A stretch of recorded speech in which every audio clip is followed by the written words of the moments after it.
Article 1, Paragraph 1 of the Constitution of the People's Republic of China states, "The People's Republic of China is a socialist state under the democratic dictatorship of the people led by the working class and based on the alliance of workers and peasants." China's peasants constitute an important demographic group, and they play a vital role in the country's economic and social stability. In reality, however, the urban-rural gap is like a solid wall that separates the peasant class from human rights guarantees in the process of modernization. In the early years of the People's Republic of China, agrarian reform granted collective ownership to the rural population, but restrictions on individual control persisted, and the introduction of the household contract responsibility system at the end of the 1970s signaled a major shift, enabling peasants to benefit directly from agricultural production. However, subsequent processes of urbanization and marketization often ignored rural interests and exacerbated disparities. Economically, rural incomes lag significantly behind urban incomes, with an urban-rural income ratio of 2.56, one as of 2020, and socially, rural communities are disadvantaged in terms of access to quality education, health care and social benefits, further exacerbating inequality. Politically, peasants often lack effective representation, especially those migrant workers who move between urban and rural areas. Environmentally, rural areas are particularly affected by industrial pollution and unsustainable agricultural practices. This chart comes from China's Labor Statistics Yearbook. At a glance, it looks like there are two lines. The first is the pension amount of government agencies and public institutions. The second is the pension amount of enterprise employees. And the third black line, which almost coincides with the axis, is the pension amount of urban and rural residents. According to the statistics in 2022, the average pension for urban employees is 3,148 Rand per month. The average pension for government agencies and public institutions is 6,099 Rand per month, and the rural pension is 205 Rand per month, and the rural pension is 1/15 of the urban employees and 1/30 of the government agencies and public institutions, and the 205 Rand is still the average. Most farmers don't even get 7 a day. The historical causes of the fixed identity of farmers in China before the end of the Cultural Revolution were that China frequently conducted political movements and long-held class struggle as the center of its social activities.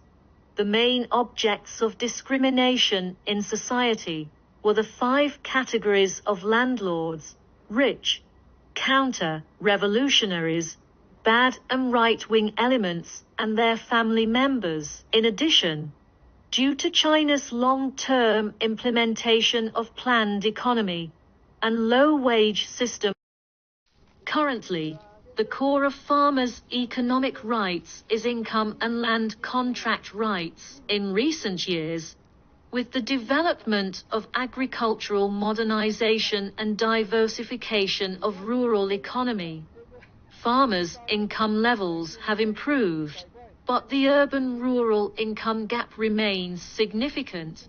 According to data from the National Bureau of Statistics, the per capita income of urban residents is still much higher than that of rural residents, and the improvement of living conditions for impoverished rural groups is slow. In addition, land rights issues are frequent. Although the family contract responsibility system for land has been implemented, Due to the imperfection of the compensation mechanism in the process of land transfer and expropriation, farmers' rights cannot be guaranteed, often leading to disputes. The unequal distribution of education, healthcare, and social security in urban and rural areas remains a major obstacle to the realization of farmers' social rights.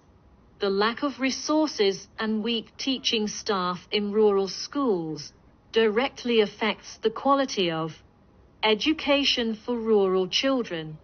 Poor medical conditions and high costs make many farmers fall into poverty or become impoverished, again due to illness. Furthermore, the social security system in rural areas is not yet fully developed, making it difficult for migrant workers and rural elderly people to enjoy adequate social security services.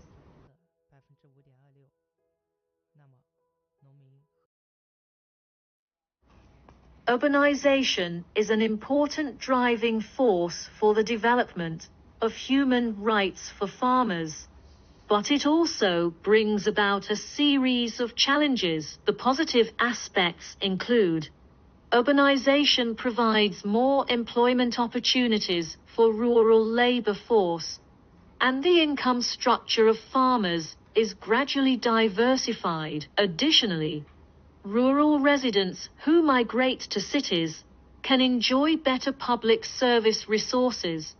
The disadvantages include: during the urbanization process, a large amount of rural land is expropriated, but due to low compensation standards, many farmers fall into difficulties due to the loss of land. At the same time, the rural hollowing out phenomenon caused by urbanization makes the living conditions of the left behind group even more difficult. Fundamentally speaking, the realization of farmers' rights is to solve the gap between urban and rural development, which is the way to achieve urban-rural integration. As China's urbanization process accelerates, the gap between urban and rural areas has become more and more obvious, especially in the fields of education, medical care, infrastructure, and other fields. The development of rural areas is relatively lagging behind. This urban-rural dual structure not only limits the economic rights and interests of the rural population, but also affects the realization of their rights in social security, political participation, and other aspects. In order to solve these phenomena, the following suggestions are provided. Promoting urban-rural integration.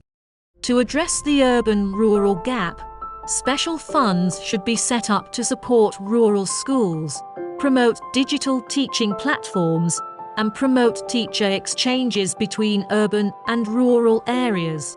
In terms of medical care, we should strengthen the construction of rural medical facilities and attract excellent medical personnel to serve in rural areas. In terms of infrastructure, we should promote the popularization of the internet, improve transportation facilities, and promote rural development through the digital economy. Land rights protection. The concrete measures to protect farmers' land rights include stabilizing the land contract relationship and accelerating the work of determining land rights. We will implement a fair market-based compensation mechanism for land expropriation. We will standardize the management of land transfer and strengthen contract supervision and information disclosure. Increase political participation. We will give farmers more say in decision making, improve the village-level election system, raise their democratic awareness and participation rate, and train their deputies in policy design and decision making direct participation of farmers in policy discussions through an online platform. Improve social security. We will strengthen the rural social security system and increase the reimbursement ratio of rural pensions and medical insurance. Pay attention to special groups, provide mental health services for left-behind children, and provide a home care community service model for elderly people living alone. Promote sustainable development. Promote ecological poverty alleviation models that combine ecological protection with income growth, such as afforestation and green agriculture projects.